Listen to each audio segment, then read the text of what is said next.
our colleague, Senator Ping Lacson, which was also posted in his YouTube page, suggesting that my vehicle was used to assist Senator De La Rosa in entering the Senate premises, which I quote. And today, a public statement was made by our colleague, Senator Ping Lacson, which was also posted in his YouTube page, suggesting that my vehicle was used to assist Senator De La Rosa in entering the Senate premises, which I quote.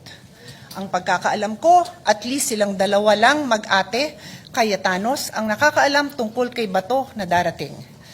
Dahil ang pagkakaalam ko, nakasakay si Bato sa kotse ni Senator Pia. Before I proceed, welcome, Senator Bato. I am happy na nakapasok ka. Wala akong problema na nakarating ka. But, Mr. President, I go back.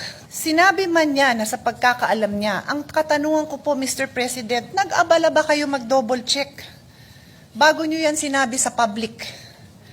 Because despite that qualification, the statement was publicly conveyed in a manner that created the impression that I was directly involved in facilitating Senator De La Rosa's entry into the Senate premises.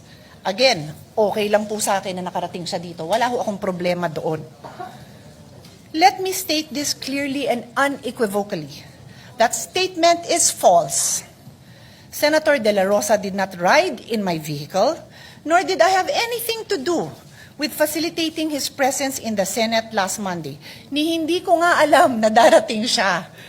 Nalaman ko lang na darating siya dahil ang minority floor leader na kapatid ko tumayo dyan and he addressed the Senate President and nagpasalamat siya sa public service ng Senate President, Senator Tito Sotto, which I also believe is well-deserved.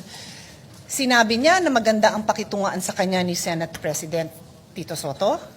And then sinabi niya na we have the numbers and Senator Bato is present. Nagulat din ako. Katabi ko si Lawrence, ako, nagulat ako, wala akong idea. Ni hindi ko alam kung nasan siya, ni hindi ko alam na malapit na siya. I have no idea kung nasan siya. So kung paano nadamay ang kotse ko is a mystery to me, dear colleagues, and the public. In fact, Senator Kiko can attest, you saw me downstairs sa basement dahil pareho kami dyan madalas dumaan at sabi niya pa sa akin, dito kayo nagdidiskusyon ng staff mo, hindi na dun sa hagdanan dahil ilang beses ko na siya naharangan sa hagdanan, sa hallway na napakakitid, na nagdidiskusyon with my staff. Sabi ko, oo nga, ang haba ng mga diskusyon namin. Siguro naman kung dala ko si Senator Bato, medyo kinakabakabahan ako na makita ako dun ni Senator Kiko, di ba? So, it is a mystery to me. Paano ako nadamay at yung sasakyan ko? If the gentleman wanted to know paano nakarating si Senator Kiko, then why not ask him? Sorry, Senator Bato, kung paano nakarating si Senator Bato, then ask him. Or ask the now Senate President, who was the one who said that nandyan na siya. Wala ko talaga akong alam. So, Mr. President, a false public imputation, whenever made, is exactly what the above-mentioned rules were designated to prevent. Unverified allegations about a colleague falls below the standard of professionalism that is demanded of public officials. Magulo na nga ang mundo, magulo na ang Pilipinas, wag na nating dagdagan. Don't say things about your colleagues that are not true.